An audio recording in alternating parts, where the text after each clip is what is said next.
I learned a simple process which says that, whenever doubt arises in our life, doubt the doubt.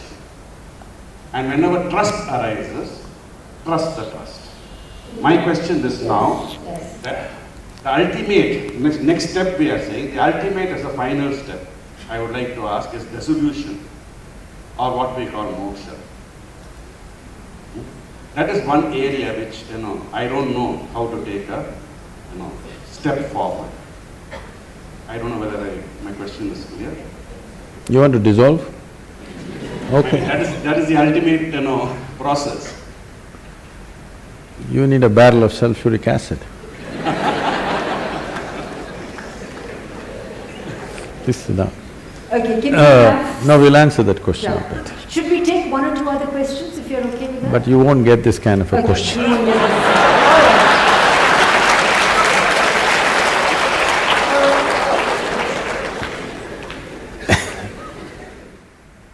The reason why the so-called spiritual process has fallen upon ridicule in the world is, well, there may be few entrepreneurs who do their own things, leave them. I'm not going into that. But the reason why spiritual process has become ridiculous on the planet is because people try to do the highest things on the street side without the necessary committed atmosphere, without the necessary focus, simply talk about mukti, moksha, in the previous generation everybody talked about mukti, moksha just about anywhere, sitting, standing. Whenever life became miserable, they want moksha. When it's going well, they forget about moksha. Their idea of moksha itself is convoluted. So this is important. With all due respect to everybody who's spoken about these things, maybe those things were spoken in a certain atmosphere to a certain individual towards a certain purpose. I think it's quite irresponsible, first of all, to print that in a book and just everybody reads it without knowing the context of what it is, without having gone through the journey that person who asked that question is gone through. The question doesn't have depth. Answers we can give any number, all you will do is you will pick up more words from today evening and it's not going to do anything. If you're serious about it, if you're really serious about it, if you're serious about your journey, leave all this, first of all, get rid of all the jargon, all the spiritual jargon. Just come to this much.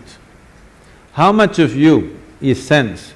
How much of you is nonsense? Sit down, unprejudiced, just make an evaluation, just an accountant's job, okay? How much of you is, let me use the right appropriate word, sense, and how much of you is nonsense? Every day, sieve it out, you will see it's not an easy job. And ask some of you, two friends of yours and two people who don't like you, also to assess you. You need a outside opinion, isn't it? Second opinion is always good. You will see it's a great cleansing process. Instead of talking mukti, moksha, dissolution, sushupti, something else, these are all words. Anybody can pick up Sanskrit words. What is the point? Let's take all the scriptures, all the teachings, all the philosophies, all the great things that people have spoken about, all of them are worth nothing compared to a single existential step that you took inward. If you take one step, it is worth more than all the scriptures in the universe put together.